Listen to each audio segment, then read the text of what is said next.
Good morning.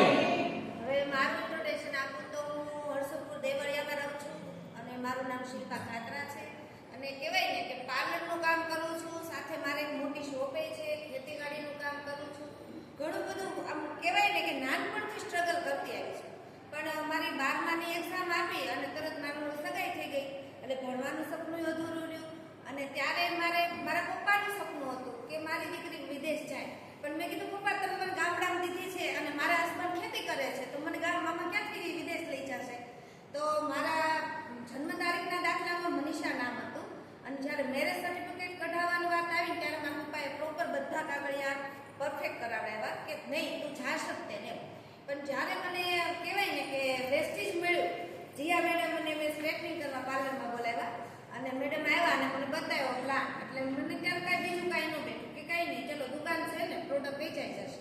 અને મેં લીધું, મેં ફાસ્ટેડ કર્યું અને મારી નીચે મેં 3 ને ફાસ્ટેડ કરાવી દીધા. બરોબર. પછી પ્રોડક્ટ વેચી, સારી લાગી, પણ મારા બાબાની થોડીક તબિયત થોડીક બગડી અને પછી મેં છોડી દીધું. પછી જ્યારે કહેવાય ને કે 3-4 વર્ષ સુધી સાબુ, શેમ્પૂ, તેલ જે જોતું હતું એ મેડમ પાસેથી લઈને હું ખાલી યુઝ કરતી હતી. પણ જ્યારે કહેવાય ને કે થાઈલેન્ડની ટૂર આવીને ત્યારે મને મેડમે કોલ કર્યો કે શિલ્પાબેન ગુડ ન્યૂઝ આપું. મેં કીધું બોલો ને. એટલે કે તમારે થાઈલેન્ડ આવવું છે? મેં કીધું હા. તો કે તો કરો શરૂઆત. કે 3 મહિનામાં તમારે એટલા પીવી કરવાના છે, જો તમારાથી થઈ જાય તો તમે જઈ શકશો. બરોબર. મારે ઓર્ડરે એટલા બધા, પાર્લરની સિઝન, ફક્ત ફોન ઉપર જ મેં વર્ક કરેલું. કહેવાય ને કે રાત્રે 12 વાગ્યા સુધી. અને ઘરનો સપોર્ટ બિલકુલ ત્યારે નહોતો. ત્યારે મને અમુકનું વધારાનું કામ આપે કે એટલે આટલું વાડીનું કામ છે તારે કરી નાખવાનું, તો તું એ કરી આપીશ.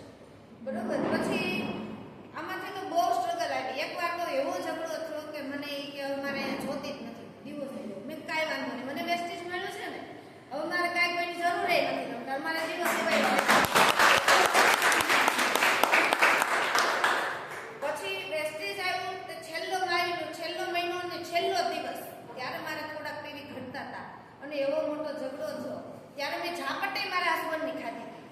પણ કાંઈ વાંધો નહીં, મેં કીધું હવે 2 દિવસમાં એક છેલ્લો દિવસ છે અને 2 કલાક આટલું મારે કાંઈ વાંધો નહીં, મેં ઝાપટે ખાઈ લીધી. પછી જ્યારે મારે ક્વોલિફાય થઈ ગયું, રાત્રે 12 વાગે જ્યારે મારું પોસ્ટર બન્યું ને ત્યારે 2 કલાક રડી કે આજે મારું પોસ્ટર બન્યું એમ. પછી જ્યારે અમે સત્સંગમાં બેઠા ત્યારે બધા બહેનો એમ કહેતા હતા કે વિદેશ જવાનું છે ને તો ત્યાં વેચી નાખશે. મેં કાંઈ વાંધો નહીં, અહીંયા હું કામ કરું છું એમ ન્યાય કરીશ, મને વેચી નાખશે તો મારે કામ કરવાનો જ મતલબ છે ને. પછી જ્યારે હું થાઈલેન્ડ જઈને આવી ને ત્યારે હવે મારા હસબન્ડે મને સપોર્ટ કર્યો કે કર વેસ્ટીજ. કાંઈ વાંધો નહીં, હવે મને એનો સપોર્ટ છે અને વેસ્ટીજ આવતી થાઈલેન્ડ ટૂરમાં હું મારા હસબન્ડને થાઈલેન્ડ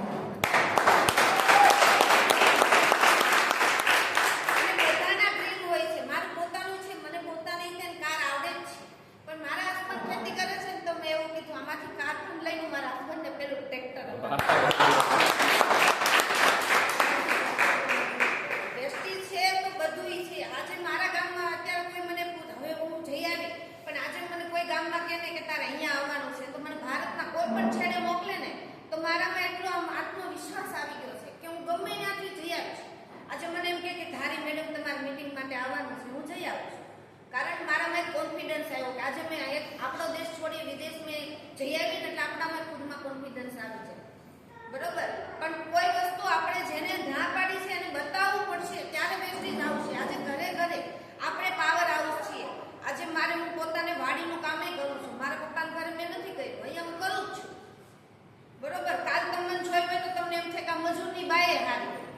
કાલે છે આવા સમય એવી હતી, પીપળમાં મીટિંગ કરવા ગઈ, 2 બહેનો અહીંયા આવ્યા જ છે.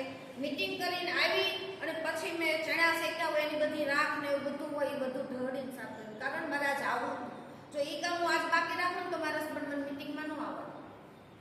એટલે આજનું કામ મેં કાલ કરી નાખ્યું ને આજે હું મારી ટીમને લઈને અહીંયા સુધી આવી છું. વેસ્ટેજ અને કામ કરવું છે એને જ બધા પ્રશ્ન આવશે, એને જ બધા પ્રોબ્લેમ આવશે. બરોબર. જેને કામ નથી કરવું એને જ રહેવું છે.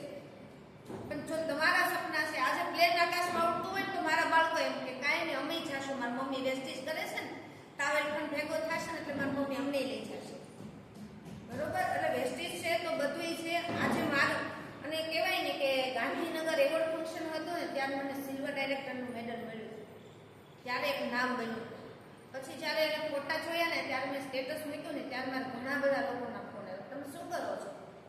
કે આજે ગામડામાં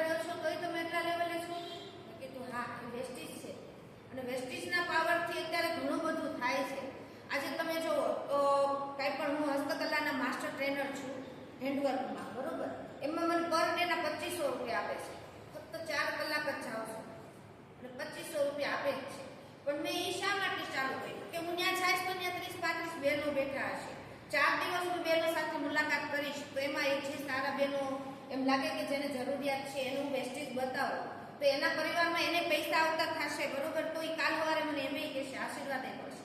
કાલે અમે ગયા હતા ત્યારે અમારી હેન્ડ એમ્બ્રોઇડરીની જે મિટિંગ હતી એમાં જ ગયા હતા અને બે બહેનો મળ્યા, બે બહેનોને સમજાવ્યા કે ભાઈ તમે આશા વર્કર તો છો જ તે, તમે ગામડે ગામડે જાઓ છો, બહેનોને બતાવો છો, પણ તમારું ઇન્કમ કેટલી રહેશે? 5,000 કે વધીને 10,000, પણ એમાં એમાં જિંદગી પૂરી થઈ જશે. એની સાથે તમે ચાલુ કરો વેસ્ટેજ કે જેના થકી તમે તમારા ગામ